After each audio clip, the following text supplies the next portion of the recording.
Kan dia membantu 5,5 miliar dalam bentuk tong sampah.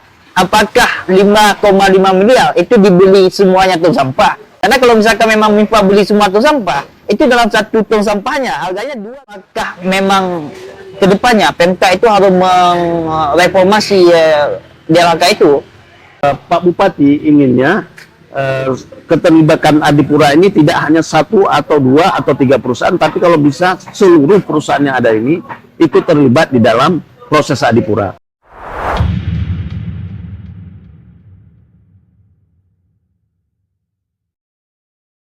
Oke kawan-kawan semuanya, selamat datang di podcast Ngopi Produktif. Hari ini kita hadir ASN terbaik, Kadis Pembangunan Aceh Barat, dan juga PLT Sekda Aceh Barat. Selamat datang Bang. Ya, terima kasih John. Alhamdulillah sama-sama udah lama nggak bersilaturahmi. Ya. Meskipun cuaca agak sedikit hujan turun malu-malu. Cuma ini alhamdulillah udah reda Bang. Udah reda, alhamdulillah. Dan diskusi hangat bisa kita lanjutkan John di Ngopi Produktif.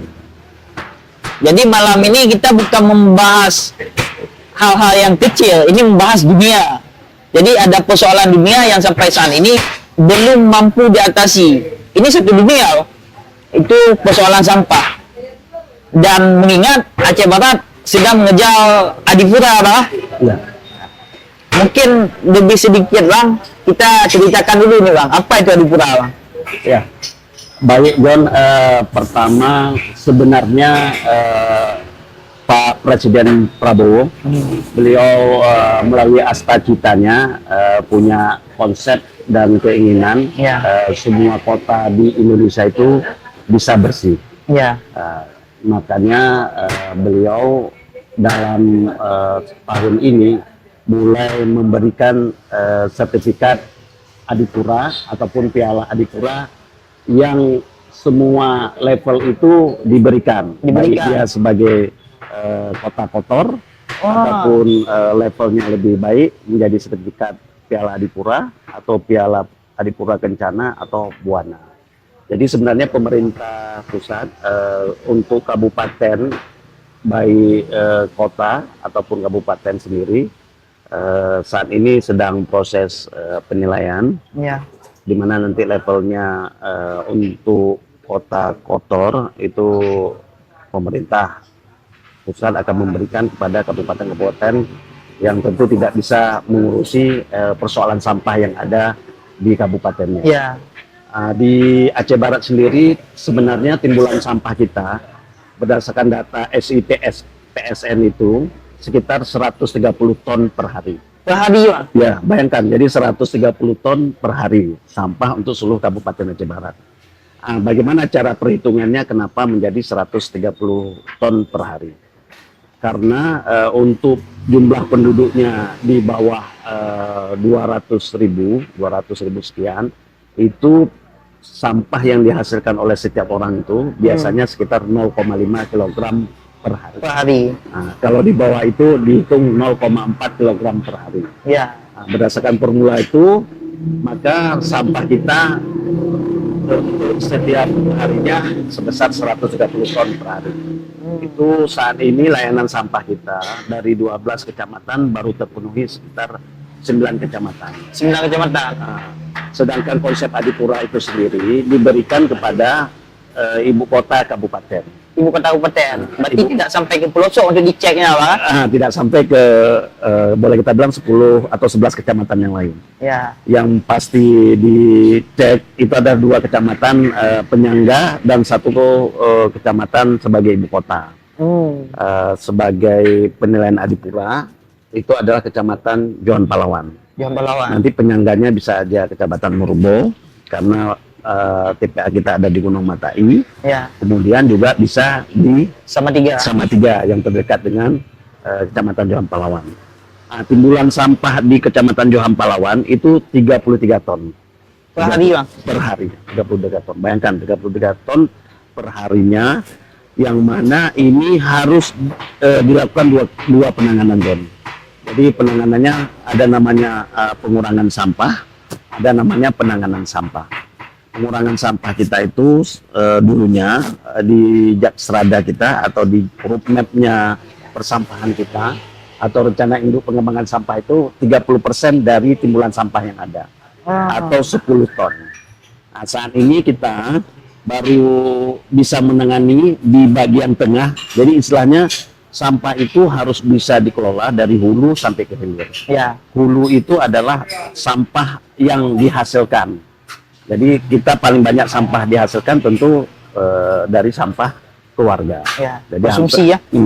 Jadi hampir 50% sampah dari 30 ton timbulan sampah yang ada di Kecamatan Jampalawan itu sebagian besar adalah sampah keluarga. Ya. Baru nanti ada sampah yang lainnya. Nah, dari timbulan sampah yang ada, karena konsepnya 30% itu ditangani melalui penanganan sampah, makanya kita perlu kolaborasi dengan masyarakat, stakeholder, LSM, mahasiswa dan sebagainya. Makanya kita pemerintah Kabupaten Jember sedang menggalakkan nih semua orang ikut berpartisipasi untuk melakukan penanganan sampah. Ya. Edukasi kita lakukan termasuk hari ini ngopi produktif. Ini salah satu akselerasi yang bisa kita jadikan salah satu media promosi bagaimana sebenarnya tanggung jawab masyarakat terhadap sampah. Ya. Nah, tentu ada Wangsa di sini. Kemarin kita ada beberapa lembaga kepemudaan yang lain, KMPI, kemudian Universitas Teguh Umar, kampus-kampus semua bergerak. Ya. Sedangkan dari pemerintah, camat dan sebagainya, setiap Jumat kita melakukan pembersihan. Nah, tadi pagi Pak Bupati juga sudah meluncurkan bank sampah unit. Jadi Kecamatan Johan Palawan itu punya 21 desa. Kemudian pengurangan sampah kita masih 2,6 ton. Kita masih membutuhkan tenaga-tenaga atau relawan yang bisa mengurus sampahnya dari rumah. Jadi kita coba buat bank sampah unit, di mana melibatkan satu desa itu 3 orang sebagai pengurus. Kemudian setiap bank sampah unit ini mereka mengajak 10 keluarga. 10 keluarga. Jadi kita ada 12 bank sampah yang kita luncurkan tadi. Berarti 12 kali 3 orang 36, kemudian 36 kali 10 ada 360 orang yang terlibat di dalam 1 bulan. Ya. Nah, mereka membawa jenis sampah yang kita hargai. Jadi ada sampah seperti ini, anorganik, aqua, tutupnya, kemudian ada kertas. Kita memilah dulu 5 sampah. Jadi kita mulai dengan hal kecil, kemudian anak-anak kalau ada aqua kecil ini dibawa, nanti kita kasih permen dan sebagainya. Oh ya. Nah, di tingkat kecamatan kita ada namanya TPS 3R, TPS 3R, atau dalam bahasa kerennya itu Bank Sampah Induk. Bank Sampah Induk ini disangga oleh 2 praktisi kita yang terlibat di persampahan, yaitu ada Bank Dolah Recycle. Kita minta bantu untuk bisa mentransformasi ilmunya pada masyarakat kita, sebenarnya bagaimana menangani sampah di tempat masyarakatnya. Kemudian untuk satu lagi Bank Fajar JPL. Bank Fajar bermain di Merubo, Bank Dolah Recycle bermain di Belang Berandang. Nah, nanti 21 desa ini mengumpul sampah dari 10 keluarga, kemudian nanti dibawa ke Bank Sampah Induk. Kemudian baru kita akan membangun. Jadi nanti minggu depan kita akan membuat tempat persampahan terpadu, di mana bisa menangani penanganan sampah. Jadi beda ya, penanganan sampah dengan pengurangan sampah. Pengurangan sampah itu melibatkan masyarakat. Penanganan sampah itu yang dilakukan oleh Pak Bukhari. Jadi sisa residu itu dibawa ke tempat pembuangan akhir. Yang sekarang kalau kita lihat, kita harus akui armada kita masih kurang, sehingga jumlah timbulan yang ada dengan layanan yang tersedia masih punya tantangan. Tantangan utama adalah karena kita menggunakan dump truck sekitar 65 buah, litasinya ada 2 kali. Saat ini kita kesulitan memang dalam hal minyak. Jadi teman-teman dari sopir kita ini antri di SPBU, mereka baru bisa mendapatkan minyak itu mungkin siang atau sore. Sedangkan waktu untuk menangani sampah itu harusnya bisa lebih panjang pagi dan sebagainya. Jadi tidak heran kita lihat di beberapa jalan protokol, terutama di jalan masyarakat itu, jalan-jalan lingkungan, baru ditangani sampah itu di sekitar sore dan sebagainya. Tapi kita mencoba terus memperbaiki sehingga itu bisa dilakukan di penanganannya. Saya kembali lagi ke pengurangan sampah tadi. Ya. Nah, pengurangan sampah ini setelah kita dapatkan dari bank sampah induk, minggu depan kita akan membangun TPST, tempat pembuangan sampah terpadu di pasar. Jadi nanti sampah-sampah yang ada di bank sampah induk dengan bank sampah unit akan berkumpul, kita taruh di TPST. Di sana punya alat conveyor, kemudian pencacah otomatis, pemilah otomatis, mesin press dan sebagainya. Nanti suatu saat masyarakat lebih senang mendapatkan pendapatan dari sampah yang lagi kita bangun sirkular ekonomi. Ya. Karena sistemnya udah terbentuk, Pak. Iya, sistemnya kita mulai dari desa, kemudian naik level ke kecamatan, kemudian naik level kabupaten. Kita jadikan itu sebagai siklus rantai yang ada. Karena sebenarnya Kementerian Lingkungan Hidup juga sudah mengeluarkan SK mana saja kabupaten yang termasuk dalam darurat sampah. Alhamdulillah kita tidak masuk dalam darurat sampah. Lumayan aman, Pak. Lumayan aman karena tempat pembuangan akhir kita sekarang di level pembuangan akhir itu ada 3 level. Paling jelek itu adalah open dumping. Open dumping itu jadi sampah dari sini bawa ke TPA dibuang sembarangan. Maka kita lihat di beberapa kabupaten di Indonesia, misalnya di Jawa sebagainya, ada musibah yang terjadi, orang pada saat pemulung mengutip sampah tuh meninggal karena Ya, tertimbun sampah. Nah, di kita TPA kita dari open dumping sekarang sudah menjadi control landfill. Control landfill, dan kita harapkan sebelum tim Adipura turun itu bisa menjadi sanitary landfill. Tadi kita sudah serahkan alat dozer Ya. kepada Dinas DLHK, kita beli baru 2,6 miliar untuk bisa dibawa ke TPA. Sehingga penanganan TPA itu bisa dari open dumping menjadi control landfill, kemudian menjadi sanitary landfill. Itu salah satu persyaratan yang perlu kita penuhi di dalam mendapatkan Adipura. Kita yakin dan percaya sebenarnya Adipura ini hanya bagian kecil, karena hakiki dari kebersihan itu adalah sebagaimana disampaikan oleh Rasulullah. Ya. Jadi sebenarnya kebersihan itu sebagian daripada iman. Karena kita mayoritas orang Islam, sebenarnya tanpa perebutan Adipura kita punya tanggung jawab terhadap agama kita, bahwa menjaga kebersihan itu menjadi kewajiban individu, keluarga, dan masyarakat. Namun demikian, dengan perebutan atau mengejar Adipura, tanggung jawabnya menjadi lebih tinggi. Jadi penilaian Adipura itu tadi ada 4 segmen yang saya sebutkan tadi: kota kotor, sertifikat Adipura, kemudian Piala Adipura Kencana, dan Piala Adipura Buana. Pemerintah Kabupaten Aceh Barat itu menargetkan di posisi sesuai dengan visi misi Pak Bupati itu adalah Piala Adipura. Piala Adipura. Yang utama, Pak. Yang utama. Jadi segmen penilaiannya sebenarnya ada 3, John, di Adipura ini. Ya. Sehingga kita memang harus melibatkan seluruh stakeholder yang ada, termasuk seperti si John dan kawan-kawan. Ya. Kita harapkan dengan ada ngopi produktif nanti, terutama segmennya tentu banyak. Salah satu segmen yang kita bicarakan adalah persampahan. Gitu. Ya. Itu ada 3. Pertama di hulu. Di hulu itu lebih ke anggaran dan kebijakan. Itu bobot yang diberi nilai 20. Nah, apa saja yang dinilai di dalam anggaran dan kebijakan? Anggaran kebijakan yang dinilai itu ada 3 poin penting. Pertama, terkait dengan regulasi yang ada.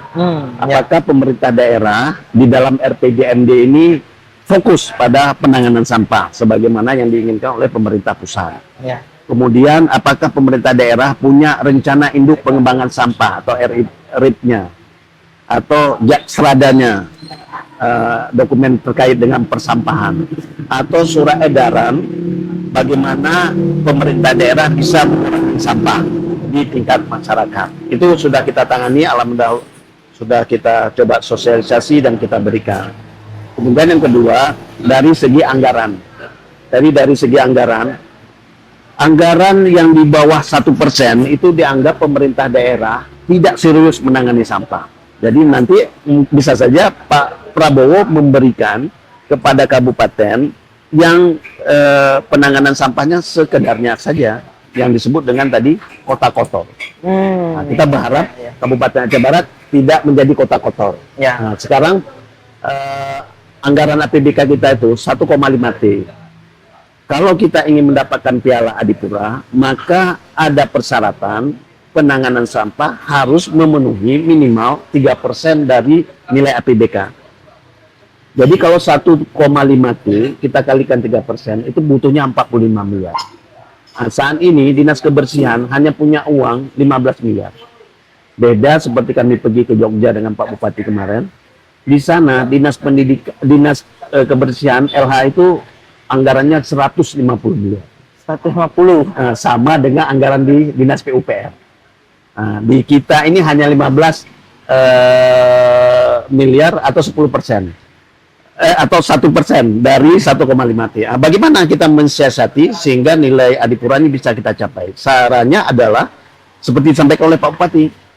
Jadi penanganan sampah ini tidak cukup diintervensi dengan pembiayaan APBK.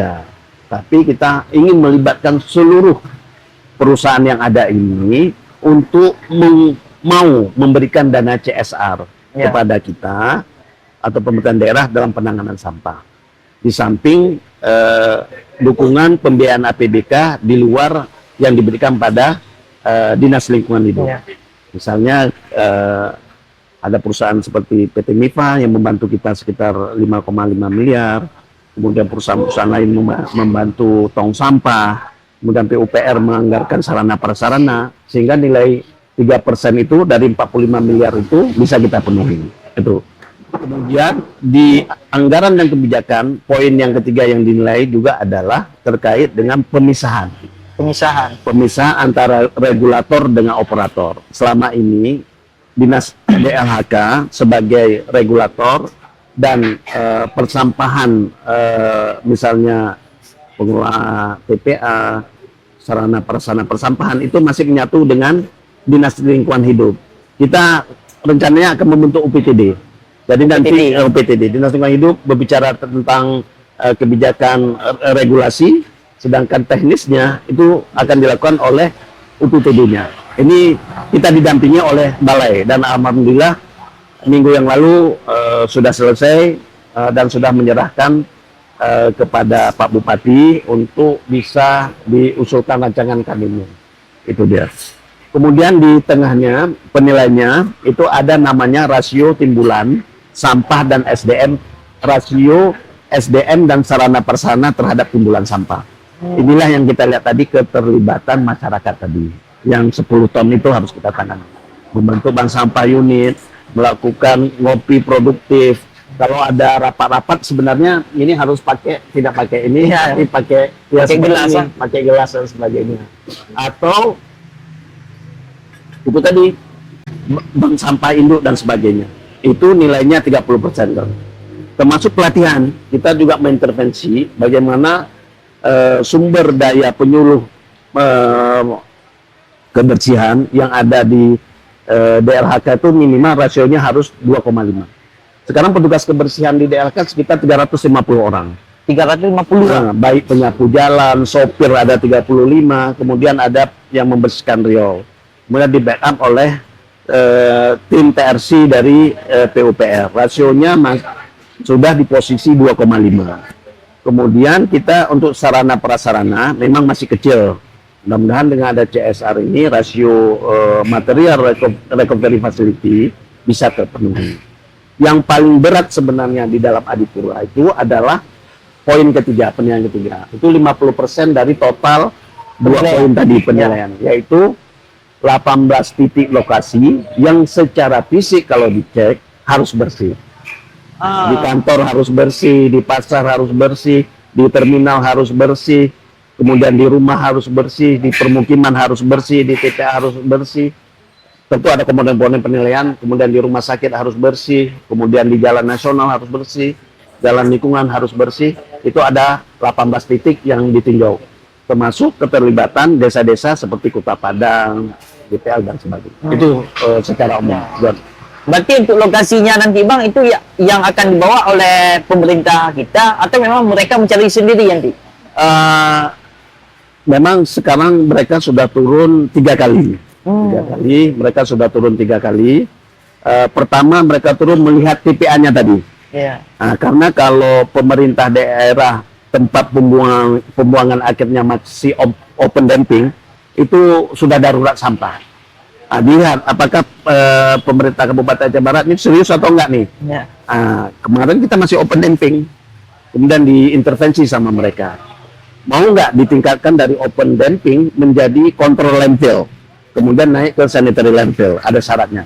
Kita sepakat setuju, kita punya alat 2 eskavator di sana, khusus menangani sampah. Luasan TPA kita itu 10 hektar, John. Yang sel aktif itu 5 hektar. 5 hektar. 5 hektar. 5 hektar ini yang harus kita tangani karena timbulan sampahnya 103 ton per hari. Jadi sampah di kecamatan kita ini semua dibawa ke TPA. Nah, setelah itu kalau ingin menaikkan ke kontrol landfill, maka sampah itu harus ada buangannya, air lindinya harus terkelola dengan baik. Gas metannya harus bisa dibuang ke atas supaya tidak meledak dan sebagainya. Maka ada pipa-pipa yang dipasang di tengah. Kemudian sampah itu harus ditutup layer per layer. Jadi waktu datang sampah diratakan dengan alat berat kita, kemudian ditutup dengan tanah. Nah, itu membutuhkan lebih kurang 3 alat berat, 2 eskavator, 1 dozer. Kemarin kita dozernya tidak ada. Dibantu oleh CSR, beda dibantu oleh MIFA, AJB, dan IPE, terutama orang tambang. Sekarang kita sudah membeli, jadi pemerintah daerah melalui Pak Bupati sudah membeli dan memberi alat yang terbaru yang tadi kita berikan. Setelah dilihat ternyata pemerintah Kabupaten Aceh Barat welcome dan ingin berbenah, maka Kementerian Lingkungan Hidup meningkatkan status kita yang tadi open dumping menjadi control landfill. Oke. Satu sisi. Kemudian baru datang kedua baru dia mulai ngecek fisik yang tadi. Acak. Oh, acak. Acak. Jadi cek pasar, dicek kantor, kemudian dicek terminal, Kuala Bubun, tempat pariwisata, Taman Hijriah dan sebagainya. Ternyata banyak poin-poin penilaian yang masih perlu kita perbaiki. Misalnya dari segi penghijauan, dari segi ketersediaan tong sampah, dari segi pengolahan kompos, dari segi keterlibatan masyarakat dan sebagainya. Kita mulai bebenah dari masukan-masukan tersebut. Kita mulai memetakan apa saja yang mau kita intervensi. Makanya hari ini kita bisa lihat yang dulu tidak ada tong sampah warna-warni, sekarang sudah kita berikan 200. Harapan kita di akhir tahun bisa 500. Kemudian dulu masyarakat malas bicara sampah, kita buat ngopi sampah, pelatihan warga kita bagaimana memilah sampah, kemah Adipura, kemudian tadi kita launching, kemudian hari ini kita coba berkolaborasi dengan Wangsa, kita coba ngopi produktif, sehingga sosialisasi ini terus bisa berjalan untuk meningkatkan poin penilaian kita. Kemudian kita sudah disurvei kemarin, alhamdulillah nilainya lumayan baik. Tapi mungkin saya tidak menyebutkan, minimal kita bisa keluar dari kota kotor dulu. Tapi itu belum cukup. Hari nanti tanggal 30 November, tim akan datang lagi. Dia akan datang lagi menilai kembali, kemudian dilakukan pembinaan. Desember baru diperlombakan, Januari diumumkan, Februari diserahkan hadiah. Seperti itu. Berarti masih ada 3 tahapan lagi Bang untuk mendapatkan ini ya? Ya, jadi masih ada kurang lebih 3 tahapan. Nanti 30 November harapan kita, nilai kita sekarang ini kemarin sekitar 60-an sekian. Jadi di sana ada segmen, kalau nilai dari 3 komponen penilaian tadi di bawah 60, maka kabupaten itu dikatakan kabupaten kotor. Kalau nilai kita dari 60 sampai 75, maka itu kita mendapatkan sertifikat Adipura. Kemudian baru 75 sampai 90 itu dapat nilai Piala Adipura Kencana, di atas itu baru Piala Adipura Buana. Jadi kita tidak hanya cukup bersih, tapi juga harus sehat. Jadi sebenarnya posisi Piala Adipura itu bersih dan sehat. Jadi bersih belum tentu sehat. Tapi kalau sehat udah tentu bersih. Iya. Tapi minimal kita jangan kotor naik ke bersih. Itulah yang kita seperti si John bilang tahapan 30 November ini. Kita sudah membagi penjat-penjat. Nanti Desember kita intervensi yang lebih luas. Yang kata tadi kita mulai membangun TPST, mulai aktif bank sampah unit, armada kita tambah, tong sampah kita kasih 500, alat berat kita turun di TPA secara masif. Kita maunya masyarakat terus bicara. Masyarakat senang bicara Adipura, ada gotong royong secara massal digerakkan oleh kepala-kepala desa kita, tentu dengan komandonya dari Pak Bupati, ada keterlibatan LSM, keterlibatan dari perguruan tinggi yang ada di sini, UTU, kemudian Universitas Mandiri, kemudian juga ada STEM dan beberapa kampus yang lain. Kalau ini menjadi keterlibatan yang masif, harapan kita bisa mendapatkan nilai di posisi di atas 75 tadi. Ya. Mungkin inilah kawan-kawan di sana memang kita berdiskusi dengan dengan ASN terbaik ya, dengan IQ yang lebih tinggi, hampir semuanya dijelaskan walaupun kita belum tanya nih ya kan. Itu Bang, emang hampir semuanya udah Abang jelaskan sebenarnya. Tapi kita usahakan lah, banyak pertanyaan juga akan kita munculkan lah, walaupun udah Abang jawab semua. Itu beda kapasitas kawan-kawan. Jadi terkait persoalan sampah Bang memang menjadi hal yang sangat rumit Bang. Jangankan ke Aceh Barat, kami setingkat di rumah rakyat, itu persoalan yang sama juga Bang. Memang sangat-sangat rumit Bang. Mau kita lakukan pengurangan pun mungkin memang udah kebutuhan Bang. Jadi tidak bisa kita kurangkan. Dan pun bisa memang kita mobilisasi pun itu kan mungkin lokasi paling jarang masuk mobil Bang. Jadi memang sampai saat ini itu masih menjadi kendala kita bersama. Namun ini ada sedikit Bang menjadi pertanyaan yang mungkin menjadi refleksi juga. Program mengejar Adipura ini Bang sebatas ingin mendapatkan pengakuan atau apresiasi kepada pejabat-pejabat daerah, atau memang ada niat untuk memperbaiki Aceh Barat ini ke depan Bang? Seperti tadi kita sampaikan, jadi mengejar Adipura itu tidak hanya seremonial, karena sebenarnya hakiki setiap manusia itu ingin hidup sehat. Ya. Karena di dalam Islam tadi mengajarkan bahwa kebersihan adalah sebagian daripada iman. Jadi bayangkan kalau kita nggak bersih, kalau keliru nih karena saya bukan ini, Ya. berarti dia imannya boleh kita bilang berkurang. Nah, hakikat itulah sebenarnya yang harus kita tumbuh di dalam sanubari warga kita, termasuk pejabat-pejabat yang diberikan amanah untuk melaksanakan tanggung jawab persampahan tersebut. Tentu Adipura yang kita coba kejar ini itu hanya boleh kita bilang sebagai bonus. Bonus. Yang paling penting adalah bagaimana sampah itu bisa ditangani dan bisa dikurangi dengan melibatkan banyak stakeholder. Harus kita akui sampah kita saat ini belum memuaskan masyarakat untuk penanganan. Ya benar. Karena apa? Kenyataannya seperti tadi, masih banyak sampah-sampah yang baru bisa diambil 2 hari kemudian, atau ada yang jalur yang tidak ada seperti John bilang di rumah rakyat mungkin jalurnya belum ada. Ya. Karena jarak dari sini ke TPA Matai itu bisa jadi 6 kilo, 8 kilo bolak-balik. Ya. Nah, itu tentu perlu sarana prasarana yang lebih baik. Kemudian juga perlu waktu yang panjang.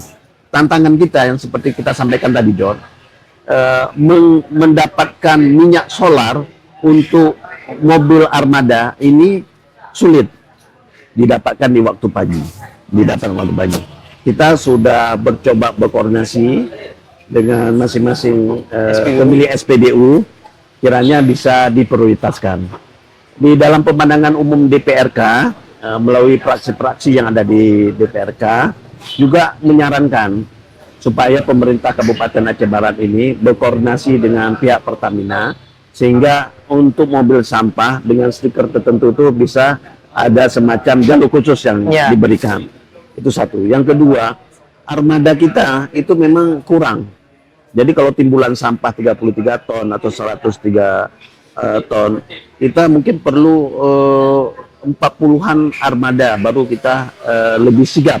Kemudian untuk mengambil sampah-sampah di dalam lingkungan masyarakat itu kita perlu armada L300 atau perlu beca.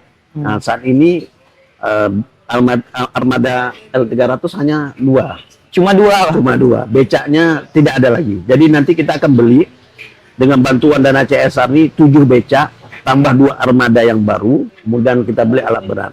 Harapan kita tidak hanya 1-2 orang saja, 1 atau 2 perusahaan, tapi semua perusahaan yang ada di sini, khusus tambang, perkebunan, keuangan, dan lain sebagainya, mampu memberikan dana CSR-nya untuk mendukung Adipura. Iya. Sehingga hakiki yang kita lihat adalah masyarakat merasa yakin kalau sampah di rumahnya itu bisa ditangani 1 kali 24 jam. Ya. Kemudian tantangan ketiga adalah responsif dari petugas sampah kita. Harus kita akui, meskipun mereka sudah bekerja cukup baik, tapi responsif terhadap keinginan masyarakat masih boleh kita bilang perlu ditingkatkan. Karena masyarakat ini ingin terpuaskan. Ya, karena mereka konsumen hari ini, Pak. Nah, mereka konsumen, mereka membayar retribusi dan Ya. sebagainya. Jadi retribusi sampah kita itu tahun depan itu 2,5 miliar. 2,5. Ditargetkan 2,5 miliar. Tentu ini tantangannya berat buat kita. Kalau kita tidak mampu memberikan layanan terbaik, tentu warga kita akan malas membayar retribusi sampah yang ada. Kita berharap nanti teman-teman di DLHK bisa lebih responsif terhadap itu.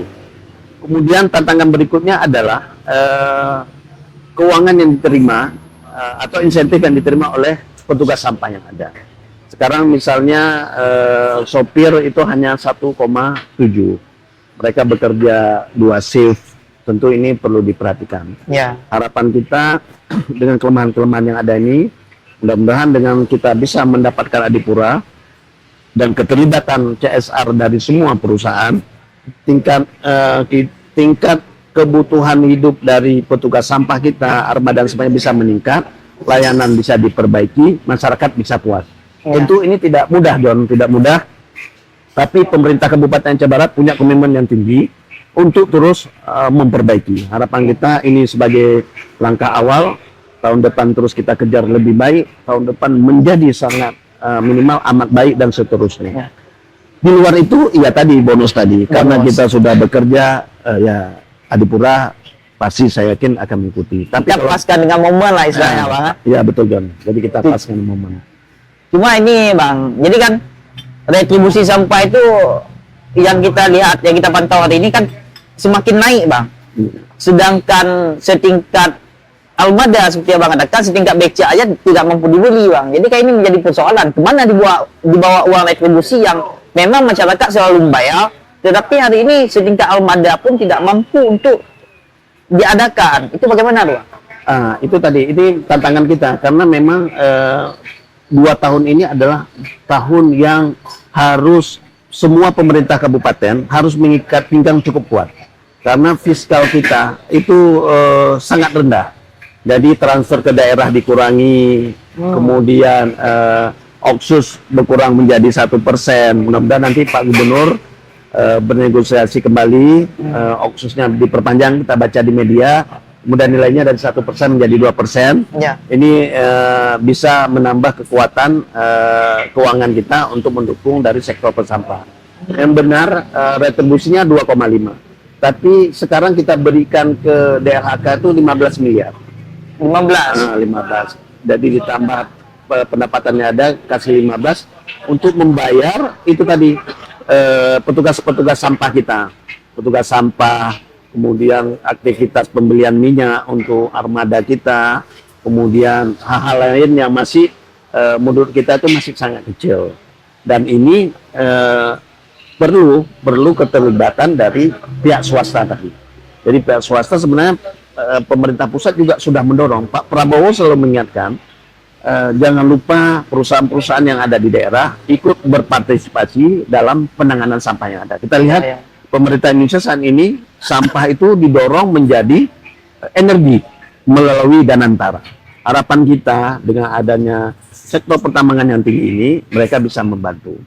Nanti kalau fiskal kita semakin baik, kita akan terus berusaha minimal sarana yang rusak tadi bisa kita gantikan. Jadi tadi becak kita ada 5 tuh nggak berfungsi lagi. Insya Allah bulan depan kita adakan 7. Dulu kita nggak ada tong sampah, cuma biasa terpilah dari tidak ada 50, kita buat 200, harapan kita akhir tahun menjadi 500. Ya. Kemudian dulu kita tidak ada mobil sampah atau tidak ada pengadaan, cuma rehab-rehab. Ini kita akan tambah 2, John. Tapi belum cukup.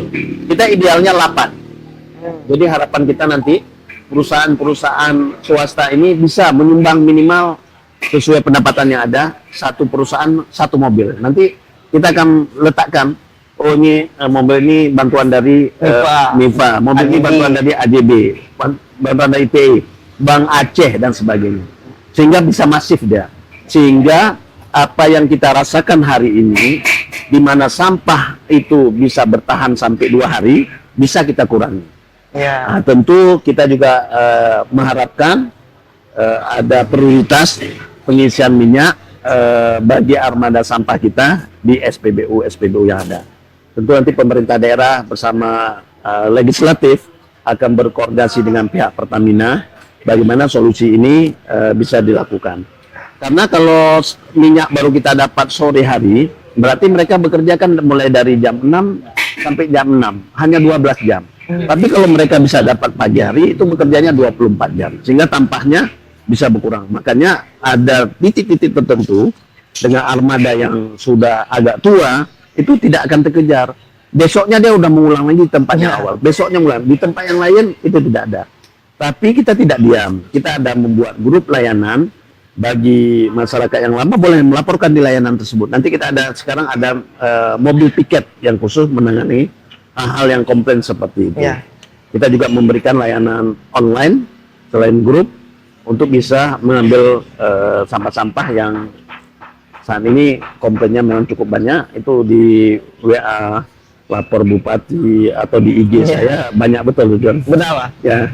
Maka memang kita sempat berpikir gini, Pak, menciptakan satu perusahaan swasta yang membidangi armada dan bersaing dengan DLHK. Itu sempat kami pikirkan, Bang. Karena kenapa? Karena persoalan laporan masyarakat terhadap DLHK itu sangat-sangat banyak, Bang. Dan itu masih terjadi, Bang. Termasuk mungkin hari ini, Bang.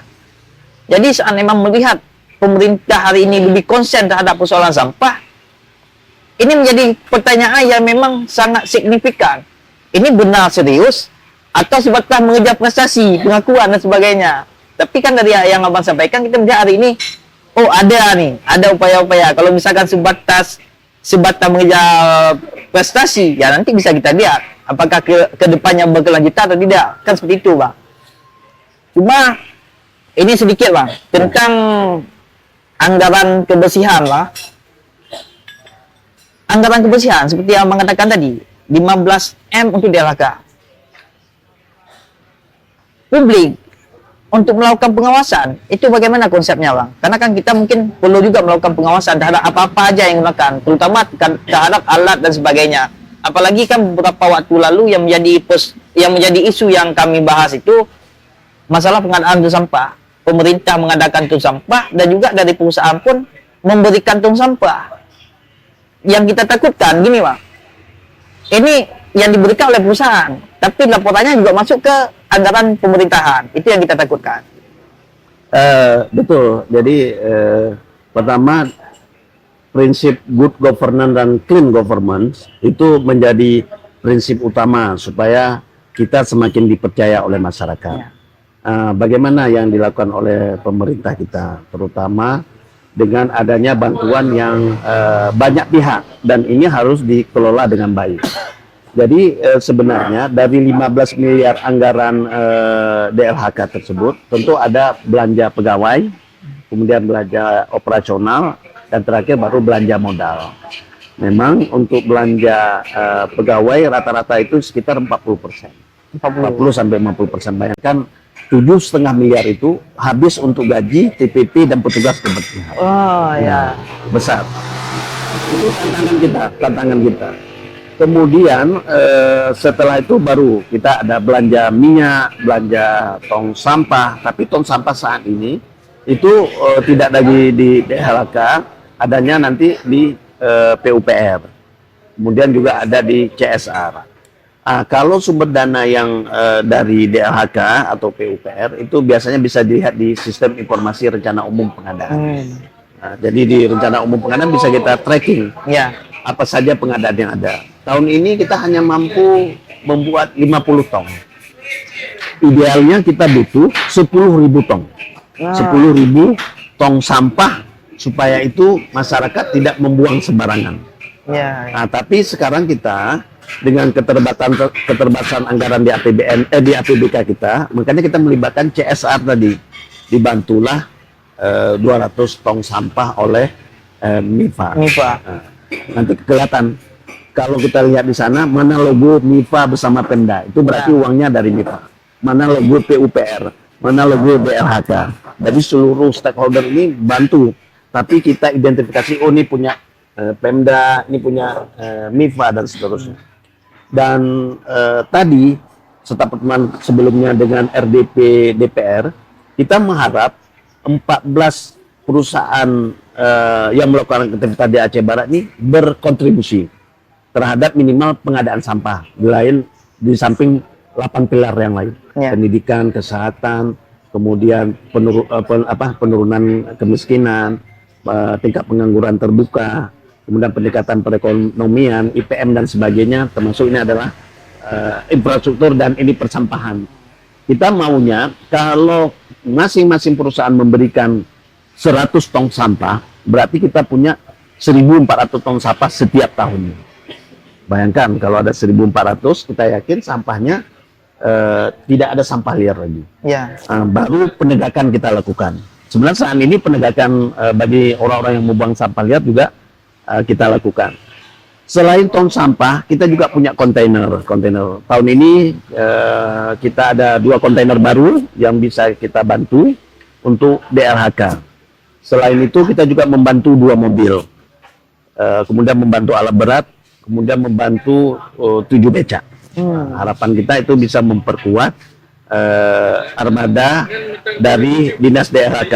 Ya. Cara melihat transparansi itu tadi, publik bisa menguji, bisa melihat di rencana umum pengadaan atau data-data yang bisa diakses melalui kanal-kanal digital. Nanti biasanya mungkin perusahaan sudah memberikan bantuan, di mana sebenarnya posisinya. Seperti saya sebutkan, ada logo titik-titiknya, betul nggak 200. Atau bisa juga seperti ini.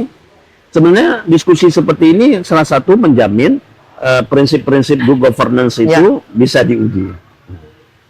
Kita ingin ini kan berjalan dengan transparan, integritasnya bisa meningkat, dengan kontrol dari teman-teman LSM, wartawan dan sebagainya. Ya. Tentu sifatnya lebih konstruktif untuk perbaikan kita, sehingga orang mau memberikan.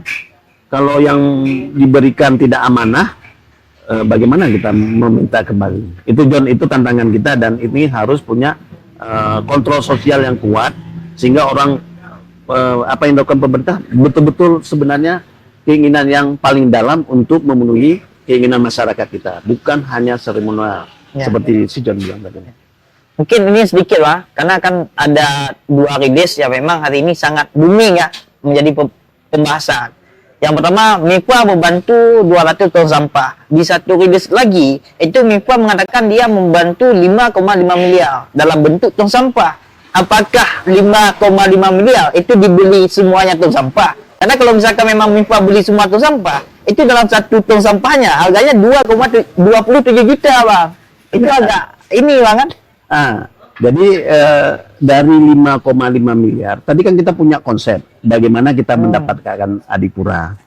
Yang saya sampaikan Mas John, di hulu anggaran kebijakan itu perlu diintervensi supaya kita dapat bobot 20%. Ya. Di tengah perlu diintervensi supaya kita dapat bobot 30% tadi ya. Rasio SDM dan sarana prasarana terhadap timbulan sampah. Itu juga harus diintervensi. Yang terakhir adalah cek fisiknya yang nilainya 50%. Jadi 20 tambah 30 tambah 50 sama dengan 100%. Kalau nilai kita di 75, maka kita mendapatkan Piala Adipura. Disinilah kita menggunakan bantuan CSR untuk mengisi nilai-nilai yang lemah. Jadi tong sampah sebagian bisa diintervensi melalui dana APBK kita 50-100, sebagian melalui PT MIPA atau CSR yang lain itu sekitar 200 tong sampah. Kemudian mobil juga dibantu oleh PT MIPA, mobil sampah tadi. Berarti yang 5,5 itu bukan untuk tong sampah aja, Bang? Bukan. Jadi tong sampah, mobil 2 buah, kemudian becak 7 buah, kemudian tempat sampah, bank sampah unit tadi itu akan diberikan.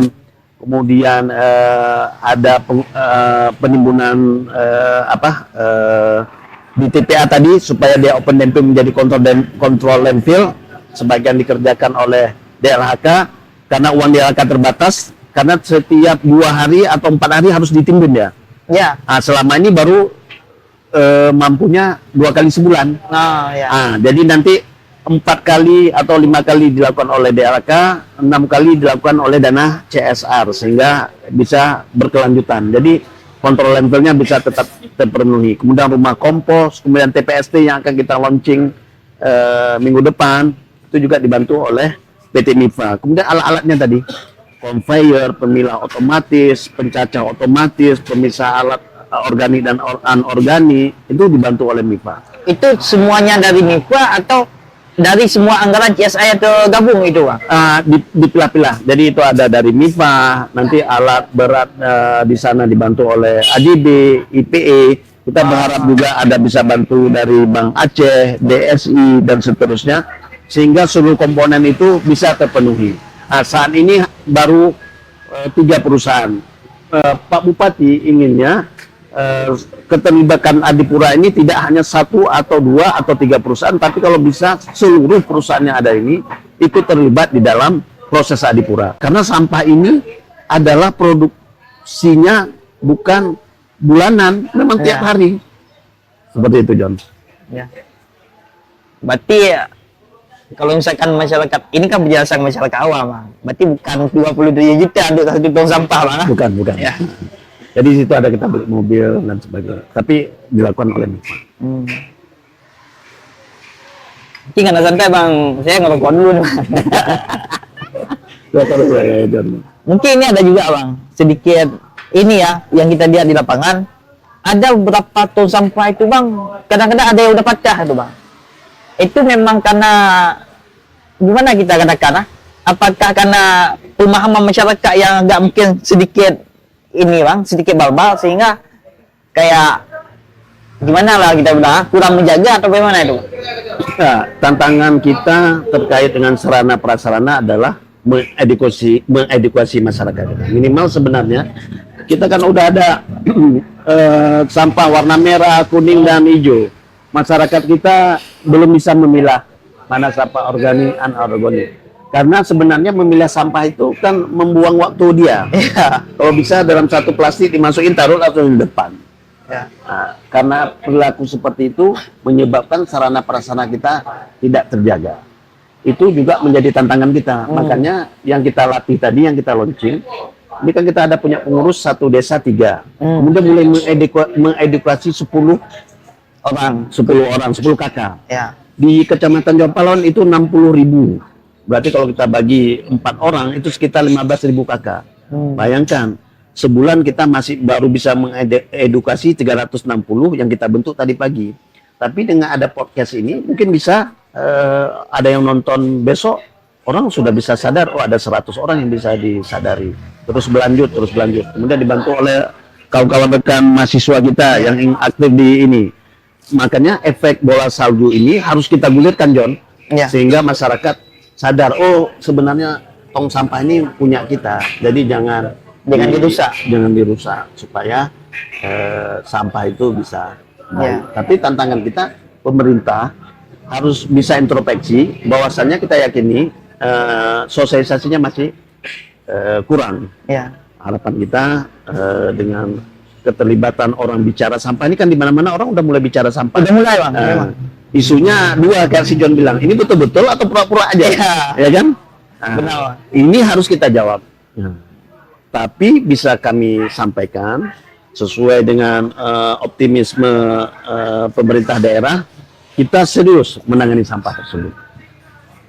Jadi karena memang abang yang lebih konsen terhadap hal ini, bagaimana cara abang untuk menyingkapi bang kritik bahwa ini yang bersihnya cuma di lokasi penilaian Adipura aja, tapi di lokasi-lokasi lain kayaknya masih sampahnya masih bertumpuk bang. Itu gimana bang? Ini tantangannya. Jadi sebenarnya bukan saya saja. Pak Bupati serius, kita ada satgasnya juga sangat serius. Tapi tidak cukup Pak Bupati saja, tidak cukup hanya satgas saja, tidak cukup hanya SKPK. Yang paling penting tadi masyarakat ikut menangani tadi, mengurangi. Kalau penanganan ada di kita, mengurangi. Minimal 30% itu masyarakat bisa ikut terlibat. Sisanya baru di kita. Bagaimana kita bisa supaya itu menjadi garpu tala? Jadi kita pukul di sini bisa beresonansi semua. Yang dilakukan oleh Ngopi Produktif ini adalah ketokan pertama. Waktu si John ketok, itu ada 10 orang yang bergetar. Termasuk kami yang punya saat ini diberi amanah untuk bisa serius menangani sampah. Apalagi secara teknis, Dinas DAHK kita dorong supaya mereka lebih kencang garpu talanya. Ya, sepakat. Jadi ini terus kita jaga, John. Kita jaga, kita kawal. Dengan dana terbatas, kita mendorong pihak DPRK, eksekutif, kemudian orang-orang yang punya peduli di dalam persampahan, saling bahu-membahu, termasuk diaspora kita yang ada di luar. Jadi mereka punya pengalaman sampah bagaimana di kota-kota yang lain atau di luar negeri. Kita berbagi ilmu, sharing sehingga itu bisa menjadi lebih sulit. Tapi itu tidak mudah dan butuh waktu yang lama. Tapi tidak ada yang tidak bisa dilakukan. Asal kita berusaha terus, insya Allah dukungan dari teman-teman di sini, kemudian masyarakat kita, pada saat mereka sudah merasakan kebersihan itu terasa, maka mereka akan membutuhkan. Dan pemerintah daerah tidak boleh menutup mata. Menutup mata, kayak tadi, sarana persampahannya tidak ditambah, persampahannya tidak dijaga dengan baik, responsifnya kurang, minimal kan direspon. Ini udah 2 hari tidak di ini. Kita kirimkan ke layanan kita, besok tolong dijemput. Kalau belum, kita pacu terus, kita pacu. Sehingga semua orang bicara sampah. Jadi tidak hanya person, tapi semua orang berbicara. Minimal kalau orang buang sampah di pinggir, ada yang bilang, jangan buang sampah di situ. Nah, ingat. Itu tong sampah, tolong taruh di sana. Pengawasan bersama lah. Pengawasan bersama. Yang ini sudah agak sedikit berkurang, ya kan? Berkurang di kita. Mudah-mudahan dengan semua orang bicara sampah, ini mulai kolaborasinya menjadi lebih kuat. Jadi memang bang, saya sempat sampaikan kita sempat sampaikan, mungkin sebelumnya dianggap provokasi oleh Kadis atau sebagainya. Tapi yang kita sampaikan di sana bahwa Wangsa siap membentuk satu sistem digital untuk mendeteksi di mana ada keluhan sampah. Jadi kita bentuk secara gratis, yang penting siapkan aja bahannya dari dinas. Itu yang kami sampaikan, Bang. Kami tidak perlu ini, tapi semuanya akan diusahakan oleh anak Wangsa. Kami bentuk secara gratis untuk kebersihan Kota Melabu. Itu yang kami sampaikan. Tapi hal itu dianggap bukan masukan. Lebih ke dianggap bahwa ini kayaknya cuma provokasi masyarakat. Itu yang saya sampaikan. Cuma hari ini kan kita kurang tahu. Mungkin kedepannya kalau misalkan memang bisa, itu mungkin akan menjadi solusi yang konkret juga, Bang. Jadi di saat memang ada persoalan sampah, masyarakat cukup tekan di aplikasi, langsung keluar lokasinya. Nah, itu yang sekarang kita mau. Jadi ada posisi komplain yang bisa mendeteksi lokasi, masuk dalam sistem, sehingga menjadi lebih responsif. Saat ini kita minta di dinas kita, khususnya DLHK belum mampu. Masih bicara di mana titiknya. Kalau kita kirim, ini fotonya di mana? Akhirnya yang posting itu kemarin. Harusnya dia real time. Jadi kalau Wangsa punya konsep itu, tidak salah kita kolaborasi. Jadi waktu kita foto, kita tahu itu jam berapa, tanggal berapa, langsung lihat. Karena mohon maaf, kadang-kadang fotonya itu kemarin. Sehingga saling ini, oh itu udah saya ambil sampah, itu belum. Tapi dengan ada aplikasi itu, di beberapa kabupaten yang ada di Jawa itu menjadi Ya. inovasi yang penting, dan kita kalau Wangsa pingin ini kita dukung. Jadi pasangan orang foto bisa masuk, kemudian ada dashboard, orang bisa lihat, oh di sana ada titik sampah. Jadi petugas kita nggak bisa lagi bermain-main Ya. karena real time. Betul itu. Nanti ada yang bilang, itu kan sampah kemarin Pak, baru saya ambil kemarin. Nah, padahal cuma ulo aja. Kira-kira kayak gitu. Nah, Karena emang Bang, kalau misalkan emang itu terwujud Bang, ini suatu hal yang emang sangat digitalisasi ya. Dan bahkan contoh lah, sistemnya kita buat simpel Bang. Jadi masyarakat di sana emang menekan tombol kan ada 2 tombol kita bentuk, sudah atau belum. Di sana emang dia kelukan, itu langsung keluar merah. Jadi bukan dia kirimkan foto lagi, tapi langsung terdeteksi dengan lokasi tempat dia berada, tempat api itu ada Bang. Di DLK juga. Jadi saat emang armadanya udah mengambil sampah, dia tinggal tekan. Jadi lokasinya langsung hijau lagi kembali. Konsep itu mungkin kalau misalkan emang dibuat, bisa dibuat Bang. Bahkan kita anak Wangsa pun bisa buat. Cuma yang menjadi persoalannya hari ini, yang mungkin sedikit implementasinya pasti butuh waktu Bang. Apalagi kita ketahui masyarakat tidak semuanya paham teknologi.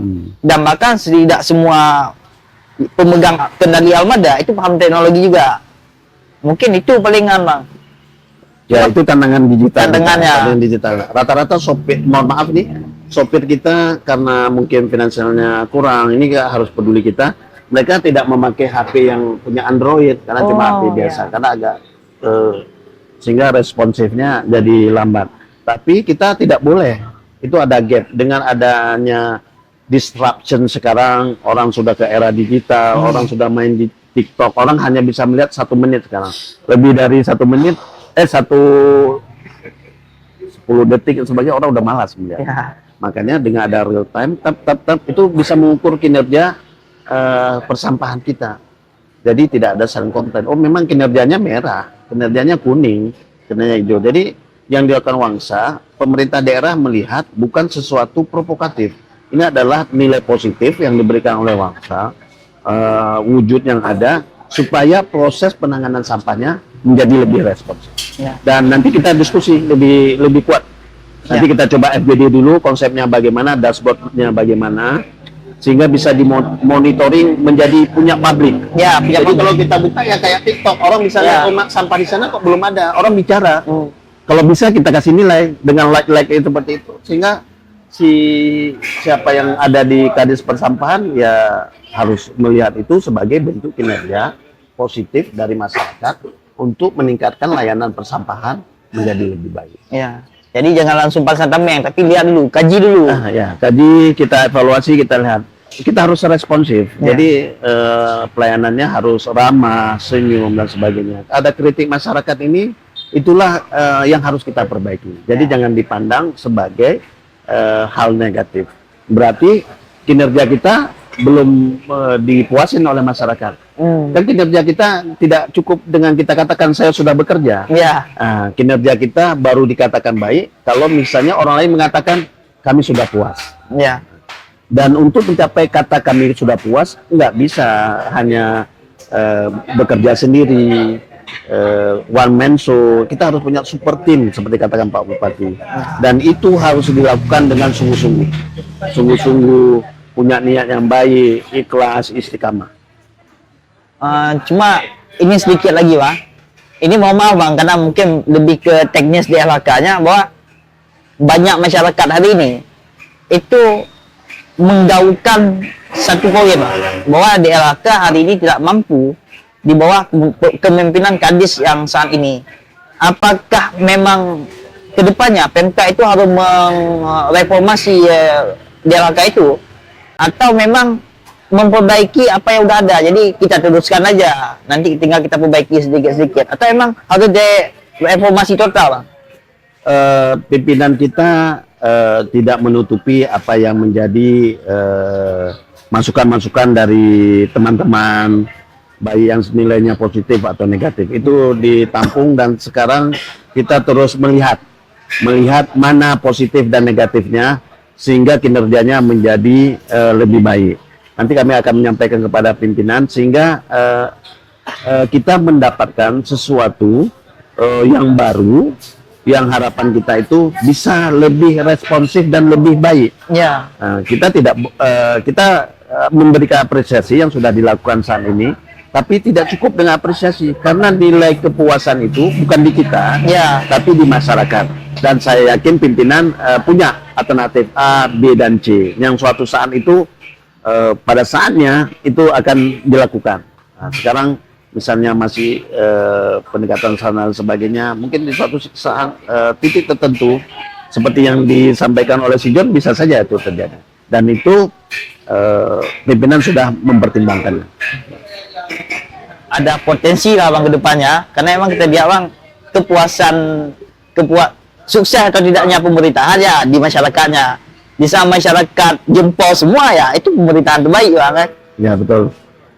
Mungkin itu bang. Oh ini bang satu permintaan bang, kalau misalkan mungkin bisa dipenuhi bang, bahwa kami sangat prihatin terhadap masalah sampah, dan pun kalau misalkan emang ada agenda sosial pun emang yang dibutuhkan kawan-kawan Wangsa dan sebagainya, mungkin kita siap bantu bang, karena memang persoalan sampah bukan cuma permintaan, kami juga bang. Oleh karena itu mungkin satu permintaan dari kami bang, kalau ada tong sampah bang bawa ke sana bang. Oh boleh, cari aja. Di sana perlu berapa? Di sana mungkin untuk lokasi Wangsa satu, untuk lokasi publiknya satu bang, karena ada lokasi publik buang sana. Nah, nanti kita bantu. Jadi yang sudah ada ini sudah ada tempatnya, kita bantu secara pribadi. Nanti itu harga tong sampahnya mungkin sekitar 1 juta sampai 1.500.000 ya. Nanti kita bantu 3 juta untuk bisa John tempatkan di sana secara mandiri, supaya bisa tahu di mana tempatnya. Jadi Ya, kami siap, nanti Bang. bantu finansial. Mudah-mudahan itu nanti suatu saat kami lihat di sana. Ini yang sudah dilakukan oleh Wangsa. Kita menjadikan Wangsa itu rumah rakyat dan juga bisa orang belajar di sana. Ya. Oh ini cara memilah sampah, mungkin tambah pekerjaan John. Ya. Memilah sampah, membuat kompos. Kalau kami kesulitan nanti kita edukasi ke sana. Oh, siap bang. Siap. Kalau melihat Siap. kompos biopori, karena di sana kan banyak tempatnya. Kami kekurangan nilai kita tadi dari hasil penilaian sementara. Hampir semua kantor tidak ada tempat pengolahan kompos. Nah, yang minggu depan akan kita mulai. Harapan kita nanti Wangsa dengan kita bantu ini, jadi tidak hanya tong sampah aja yang dibeli, John, termasuk munjing itu, sumuran. Di sana kan sampah komposnya lebih ke tumbuh-tumbuhan. Ya. Kalau makanan kan sedikit. Jadi tumbuh-tumbuhan dia dari alam kembali ke alam. Nanti taruh situ John. Lihat. Nanti kita bisa belajar boleh dari YouTube orang ini atau nanti orang ahli. Nanti kita belajar di sana. Atau kalau memang cepat di kita ya sama-sama belajar. Cocok bang. Oke. Ya, Oke. kita penuhi nanti John, supaya ini di sana. Kalau selama ini kita pergi ke Kota Padang mau lihat itu, pergi ke DPL, nanti suatu saat kita pergi ke Wangsa, termasuk tadi intervensi digitalnya. Bang, kami sudah bisa nih menangkap capture-nya, kita dukung. Oke. John. Dan termasuk bang, ini podcast ini juga nanti akan dilanjutkan ke studio bang. Jadi kalau dari sekarang kan masih kita promosikan ke publik dan sebagainya. Selesai dari program ini kita akan bawa ke rumah rakyat bang. Jadi ada satu studio khusus yang memang kita bentuk untuk podcast ke depannya. Yang konsepnya tetap produktif bang, produktif dan konstruktif, itu poinnya. Oke. John. Terima kasih.